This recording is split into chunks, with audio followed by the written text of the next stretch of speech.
All set all clear. Welcome to all of you, my self Mohit Gaurawat और आप देख रहे हैं MG प्लस। तो आज का हमारा एक चैप्टर है digestion and absorption, class 11 16 number chapter, NCERT book. ये चैप्टर जो है वेरी इंपॉर्टेंट है CUET के लिए भी। आप इसको नर्सिंग के लिए भी अप्लाई कर सकते हैं, जो BHU का या राजस्थान नर्सिंग का एग्जाम देना चाहता है। नीट के अकॉर्डिंग भी इम्पोर्टेंट है, बोर्ड के अकॉर्डिंग भी इम्पोर्टेंट है, और ऑल एग्जाम साइंस से रिलेटेड हर एक एग्जाम में इस चैप्टर की अपनी एक इम्पोर्टेंस है। ठीक है, तो आज हम इस चैप्टर को बेसिक से हाई लेवल तक पढ़ेंगे पूरा। इसके अंदर हम लोग क्वेश्चन भी डिस्कस करेंगे, किस टॉपिक को अधिक जो है इंपॉर्टेंस देनी वो भी हम देंगे, बताएंगे आपको किस पे ज़्यादा गौर करना है, जिससे ज़्यादा से ज़्यादा क्वेश्चन बनते हो चैप्टर्स के, इस चैप्टर्स के, तो वो भी हम आपको डिस्कस करेंगे। आई सी वॉइस एकदम क्लियर आ रही होगी आप लोगों को। थोड़ी तबीयत खराब है तो उस पर खांसी वगैरह चल रही है। तो देखो, सबसे मेन चीज़ है डाइजेशन में, डाइजेशन टर्म। ये जो डाइजेशन टर्म है ना, ये किससे रिलेटेड आप बताए? फूड से, किससे? खाने से। आपको पता है आपकी बॉडी के अंदर सबसे ज़्यादा डिजीज, सबसे ज़्यादा बीमारियां आपकी पेट से होती है। जिसका खाना अच्छा, जिसका डाइजेशन अच्छा, उसका स्वास्थ्य 90% अच्छा है।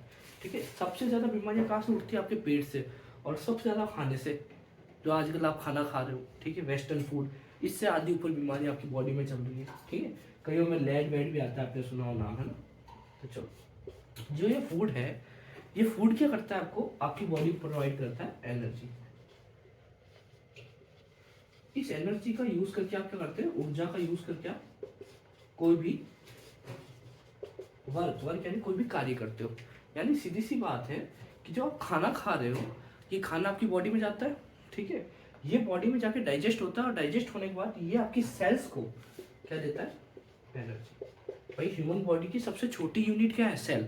आपने पढ़ा होगा, सबसे छोटी यूनिट कोशिका होती है। कोशिकाएं मिलकर उत्तक बनाती है, यानी सेल्स का ग्रुप क्या कराता है? टिश्यूज। टिश्यूज का ग्रुप यानी उत्तक का एक समूह क्या बनाता है? आपका अंग तंत्र, है ना? अंग तंत्र। ठीक है, सिस्टम ऑर्गन, और सिस्टम ऑर्गन जब मिलते हैं तो क्या बनाते हैं? पूरा एक सिस्टम, और सिस्टम मतलब बॉडी बनती है। ठीक है, तो ये सब कुछ मिलके एक चीज बनाता है। सबसे छोटी यूनिट जो होती है उसे कहते हैं हम लोग सेल। क्लियर? ये सेल अपने अंदर वर्क करने के लिए क्या चाहिए होती है? ऊर्जा, एनर्जी चाहिए होती है। वही एनर्जी कहाँ से आती है? जो एनर्जी होती है वो किसकी फॉर्म में होती है? आपको याद हो तो एटीपी, एटीपी और एडीपी के फॉर्म में होती है। एडीपी और एटीपी की फुल फॉर्म भी आपको बताओगे अगर सेल चैप्टर आपने मुझसे पढ़ा है तो। एडिनोसिन ट्राइफॉस्फेट और एडिनोसिन डाइफॉस्फेट। चलो, ये कभी और नहीं पढ़ा तो अगले चैप्टर्स में हम लोग डिस्कस करेंगे सेल चैप्टर में। तो ये एनर्जी जो है इस सेल से वर्क करवाएगी, और ये वर्क करेगी तभी आपकी बॉडी से वर्क होगा। सेल जब वर्क करेगी तभी तो आगे वर्क होगा। तो वर्क करने के लिए फूड की रिक्वायरमेंट है। किसकी रिक्वायरमेंट है? फूड की। तो फूड का क्या होता है? डाइजेशन। अब ये डाइजेशन तो है दो तरीके से होता है, मैकेनिकल और बायोकेमिकल। बायोकेमिकल और मैकेनिकल क्या होता है? सॉरी बच्चों, मैकेनिकल यानी मशीनों के द्वारा। अब आपको क्या हमारी बॉडी में थोड़ा मशीनें लग रही है? नहीं बच्चों, मशीनें नहीं। जैसे आपके दांत है, ठीक है, जो ये चबाने का काम करे इस तरीके से। देखो, ये जो टीथ है, ये क्या करते हैं? चर्निंग मूवमेंट है, सॉरी चर्निंग क्या, च्यूइंग करते हैं, जो एक खाने को छोटे छोटे टुकड़ों में तोड़ देता है। ठीक है, ये हो गए। आपके आंतों के अंदर, है ना, मसल्स काम करती है। ये सब क्या? Mechanical form. केमिकल फॉर्म क्या है? HCl। कई एंजाइम्स, एसिड्स, जो आपके फूड को क्या तोड़ने का काम करते हैं, उनके बॉन्ड को तोड़ देते हैं। ठीक है, तो ये मेनली ये आपका डाइजेशन होता है। और फिर वो जो डाइजेस्ट फूड होता है उससे एनर्जी खींचना, एब्जॉर्ब करना, ये एब्जॉर्प्शन कहलाता है। क्लियर? डाइजेशन क्या कहलाता है? एक कॉम्प्लेक्स फूड को, इसकी डेफिनेशन अगर लिखोगे ना, कॉम्प्लेक्स फूड को या कॉम्प्लेक्स कंपाउंड को सिंपल कंपाउंड, यहाँ तक विजिबल हो रहा है मेरे हिसाब से, कंपाउंड या फूड लिख दो ना, दोनों भी लिख सकते हो आप। जो कॉम्प्लेक्स फूड को सिंपल कंपाउंड या सिंपल फूड में कन्वर्ट करना, कॉल डाइजेशन। ठीक है, विथ मेथड, दो मेथड्स बताए मैंने। क्या बताए थे? मेथड दो है, बायोकेमिकल और मैकेनिकल मेथड। ठीक है, फिर उस फूड का अवशोषण, अवशोषण यानी उस फूड से एनर्जी प्राप्त करना। जो ये फूड आएगा डाइजेस्टिव फूड से, डाइजेस्टिव फूड से एनर्जी रिलीज करना, यानी एनर्जी प्राप्त करना, एब्जॉर्प्शन कहलाता है। ठीक, यहां तक क्लियर हुआ? ये चीजें आपने समझ ली मेरे से? क्लियर? चलो,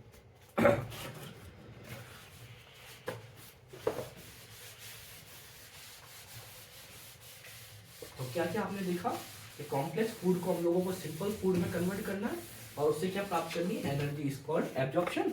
और सिंपल कंपाउंड फूड को सिंपल फूड में कन्वर्ट करना डाइजेशन। चलो अब मेनली जो फूड है आपका, इसमें कुछ इंपॉर्टेंट फूड में क्या क्या चीज़ें, वो फूड में होता क्या क्या, सबसे पहले तो वो डिस्कस करते हैं। आप खाते हो खाना, थाली लेके खाना खाने बैठे घर पे दोपहर का, तो आप क्या क्या लेते हो खाने में? सब्जी, रोटी, छाछ, दही एक्सेट्रा बहुत सारी चीज़ें खाते हो। जैसा कि अभी गर्मी का मौसम चल रहा है तो आप होता है आप छाछ लेते हो, ठीक है, आप सलाद लेते हो, ठीक है, आप रोटी लेते हो, सब्जी लेते हो। तो देखो उसमें क्या क्या चीज़ें होती है। जैसे आपने रोटी ली तो उससे क्या आ गया, कार्बोहाइड्रेट C6H12O6, में यह नाम नहीं लिख रहा, इस तरीके से फॉर्मूला लिख रहा हूँ कि आपको थोड़ा याद रहे। इसके अलावा आप क्या लेते हो, जैसे आपने रोटी जो ली उसके ऊपर आपने बटर लगाया, घी तो लगाया, घी बटर जो भी आप लगाते हो, या तेल में जब आप कोई सब्जी बनाते हो तेल यूज़ करते हो, मतलब घी और तेल आपका यूज़ आ रहा है, तो आप लोग क्या बॉडी में आ गया, फैट आ गया, क्या गया, फैट हो गया। इसके बाद और क्वांटिटी देखो, क्वांटिटी ऑफ फूड देखना, फूड देख रहे हैं एकदम। इसके बाद आप लोगों ने क्या ले लिया, हम लोगों ने हमने इसके बाद हम लोगों ने दाल की सब्जी ली थी और साथ साथ में छाछ ले ली, छाछ में प्रोटीन मिल गया, दाल की सब्जी में प्रोटीन मिल गया, ठीक है, तो ये प्रोटीन यहाँ आ गया, प्रोटीन को P+ से दर्शा दिया मैंने, ठीक है। सॉरी बच्चों।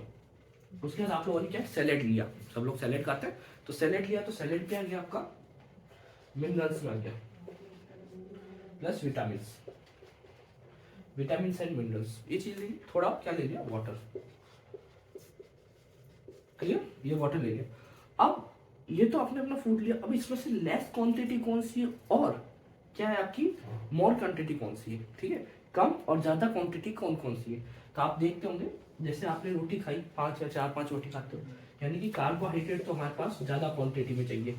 जितनी रोटी खाओगे उतना घी भी लगेगा और रोटी में सब्जी में तेल भी लगेगा, तो सीधी सी बात है फैट भी ज्यादा चाहिए। प्रोटीन की बात करें तो जहाँ जितनी रोटी खा रहे हो उतनी सब्जी भी तो लोगे, किससे खाओगे रोटी, तो जहाँ जहाँ दाल की जरूरत पड़ी वहाँ प्रोटीन भी चाहिए।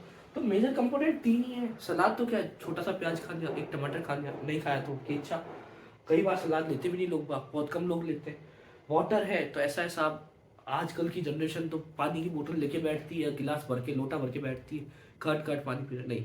पता है खाना खाने के 3 से 4 घंटे बाद आपके स्टोमक में जो है ना, फूड जो खाते हो आपका स्टोमक आगे पढ़ाएंगे अमाशय के अंदर 3 से 4 घंटे तक फूड रहता है, कि उस पर अच्छे तरीके से HCl अदर एसिड्स वगैरह जो है अच्छे से वर्क कर सकें। तो आपको मिनिमम 1.5 से 2 घंटे बाद पानी पीना चाहिए खाने के बाद, ठीक है। जब नहीं तो क्या होता था, जो आप एसिड तो आपकी बॉडी में आया, स्टोमक ने एसिड रिलीज किया, अब इतने में आपने खाने के ऊपर पानी पी लिया, एसिड तो डाइल्यूट हो गया ना, वो तो पतला हो गया, तरल हो गया, ठीक है, वो उसमें जो पावर थी वो तो कम हो गई। भाई अभी एसिड में आपने पानी मिला दिया, क्या होगा, एसिड तो नॉर्मल हो गया ना, कमजोर हो गया, डाइल्यूट हो गया। फिर वो वाटर क्या काम आया, फिर वो एसिड जो है वर्क ही नहीं कर पाया, फिर इनडाइजेशन की प्रॉब्लम हो गई, खाना सही से पच ही नहीं पाया, ठीक है। तो आपको क्या है 1.5 से 2 घंटे बाद पानी पीना चाहिए, मगर आजकल की जनरेशन नहीं समझती इस चीज़ को, ठीक है। तो ये वाटर है, तो आपको इस तरीके से इसको यूज़ करते हो, वाटर भी आप कम क्वांटिटी में यूज़ करते हो। अब ये चीज़ देखो 1 2 और 3, तो 3 जो चीज़ें ये प्रॉक्सिमेट कंपाउंड है, और जो ये 3 चीज़ें हैं मिनरल्स, वाटर्स एंड विटामिन, ये आपकी जो है माइनर क्वांटिटी में, ठीक है। तो माइक्रोन्यूट्रिएंट्स एंड मैक्रोन्यूट्रिएंट्स, ठीक है, sorry, micronutrients proximate principles of food, proximate principle of food, इन्हें आपके एनसीईआरटी में लिखा है proximate principles of food. Micronutrients, micro का अर्थ क्या होता है, माइक्रो का अर्थ क्या होता है, छोटा, कम, लेस क्वांटिटी में, ठीक है। सॉरी ये वाला है, इसको एरो को चेंज कर दो, ठीक है। मैक्रोन्यूट्रिएंट्स, ठीक है, मैक्रो है और ये micro, sorry,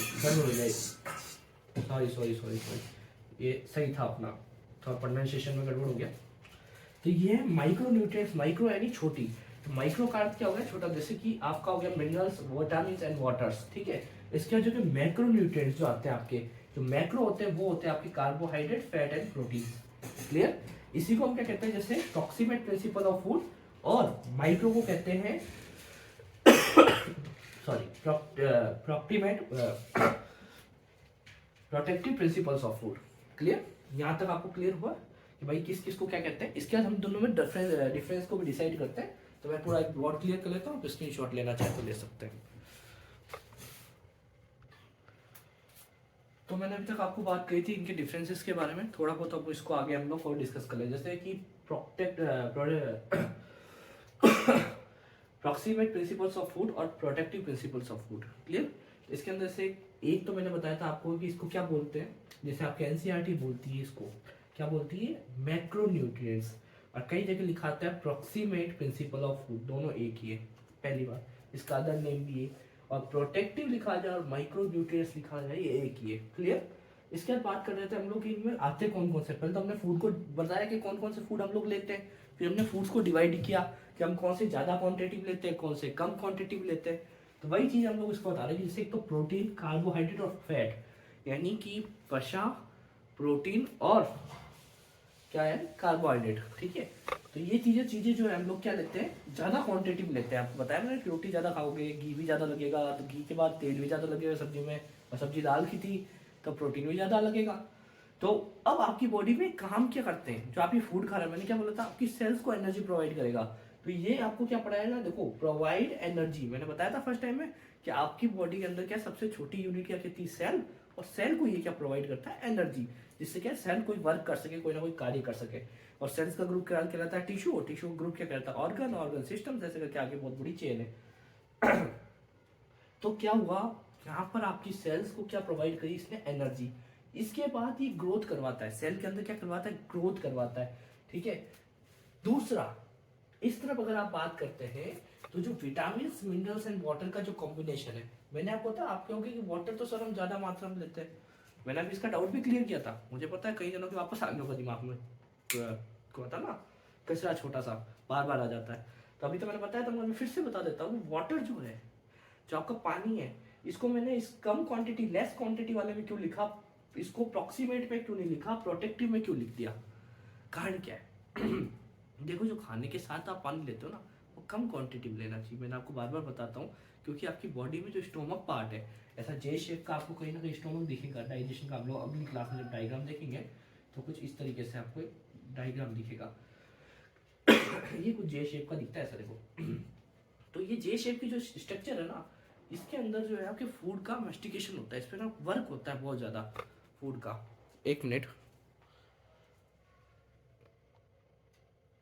okay sorry disturbance, I have created disturbance, okay चलो सही दिख रहा है ना। तो विटामिन, मिनरल्स एंड वाटर्स, तो जो हाँ का जे शेप स्ट्रक्चर होता है, जे शेप स्ट्रक्चर होता है, तो इसके अंदर क्या है, इसमें निकलता है हेसियन नाम का एक एसिड, और अदर एंजाइम्स वगैरह निकलते हैं। जब हम उसकी डिटेल वीडियो बनाएंगे, बात करेंगे, तब उसके बारे में बात करेंगे। मतलब नॉर्मल सबको होता है कि एसिड जो है बॉडी में होता है, तो वो एसिड होता है हाइड्रोक्लोरिक एसिड, जो आपके स्टोमक में होता है।